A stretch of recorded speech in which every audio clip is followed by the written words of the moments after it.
Dikutip dari situs Anadolu Agency, pada tanggal 3 bulan Agustus 2020 kemarin, Presiden Joko Widodo menerima telepon dari Presiden Turki Recep Tayyip Erdogan. Dalam kesempatan itu, keduanya saling mengucapkan selamat Hari Raya Idul Adha. Selain itu, Presiden Joko Widodo membahas rencana kunjungan Presiden Turki Erdogan ke Indonesia untuk memperkuat kerjasama antar negara dalam segala bidang, terutama dalam bidang riset dan teknologi. Diharapkan berbagai kerjasama konkret bilateral yang tengah dibahas para menteri dari kedua negara dapat segera terwujud. Untuk bidang pertahanan, kerjasama antara pemerintah Indonesia dan Turki bukan hal yang baru. Sebelumnya, PT Pindad Indonesia dan FNSS dari Turki telah bekerja sama dalam pembuatan medium tank Kaplan MT atau Harimau Hitam. Terkait dengan rencana kunjungan Presiden Turki Erdogan ke Indonesia yang disebutkan oleh situs Anadolu Agency untuk memperkuat kerjasama konkret bilateral yang tengah dibahas oleh para menteri dari kedua negara, lalu kerjasama apa aja yang sedang dibangun oleh Indonesia dan Turki. Berikut ini beberapa kerjasama yang sedang dijajaki oleh Indonesia dan Turki khususnya dalam bidang alutsista, riset, dan teknologi yang kami rangkum dari berbagai sumber. 1. Kerjasama pembuatan pesawat terbang. Dikutip dari sumber detik.com disebutkan bahwa Indonesia melalui Kementerian Riset dan Teknologi telah melakukan penjajakan untuk kerjasama dalam pengembangan industri kedirgantaraan untuk pengembangan pesawat N219 dan R80. Hubungan kerjasama Indonesia dan Turki dalam bidang kedirgantaraan sudah terjalin sejak lama. Diketahui melalui Duta Besar Indonesia untuk Turki, lalu Muhammad Iqbal, Turki telah melakukan pendekatan secara politis kepada Indonesia untuk melakukan kerjasama dalam pengembangan civilian aircraft project atas pesawat tipe N219, N245, dan R80. Direktur Utama PT Dirgantara Indonesia Persero, Elvin Guntoro, menjelaskan, saat ini PT DI telah memiliki MOU dalam bidang manufaktur dan produksi bagian pesawat tipe N219 dan N245 dengan Turki, yang mana saat ini pengembangan pesawat N219 sudah siap untuk tahap komersialisasi. Yang kedua, kerjasama di bidang teknologi ruang angkasa, satelit, dan pengembangan airport untuk peluncuran satelit. Dikutip dari situs ristekbrin.go.id,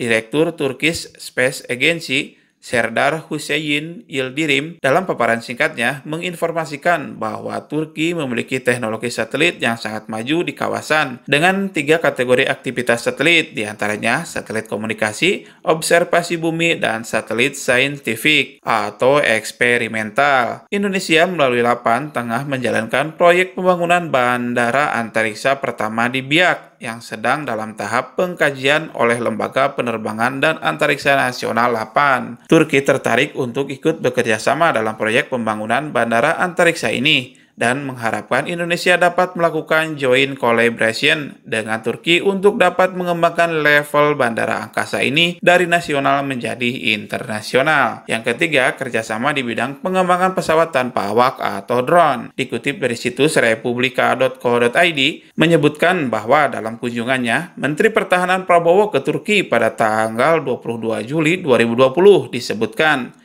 bahwa Prabowo tertarik untuk bekerja sama dalam pengembangan pesawat tanpa awak dengan Turki, di mana Turki telah berhasil membuat drone tempur canggih yang telah teruji ketangguhannya di medan konflik Suriah dan Libya, yaitu Bayraktar TB2 dan drone Anka. Selain yang disebutkan di atas, di bidang alutsista disebutkan bahwa Prabowo juga tertarik dengan kapal selam Turki, Main Battle Tank Altay, sistem pertahanan udara gerak sendiri Korkut, dan korvet Milgem Class. Semoga saja dengan adanya rencana kunjungan Presiden Turki ke Indonesia semakin menguatkan kerjasama yang menguntungkan antara kedua belah pihak, khususnya di bidang teknologi alutsista, di mana penjajakan kerjasama tersebut sudah dibahas sebelumnya dalam tingkat kementerian dari kedua negara. Bagaimana menurut sahabat? Perlukah kita bekerja sama dengan negara Turki? Silahkan tuliskan pendapat sahabat di kolom komentar video ini. Sampai berjumpa lagi di video-video menarik lainnya hanya di channel YouTube Sahabat 62.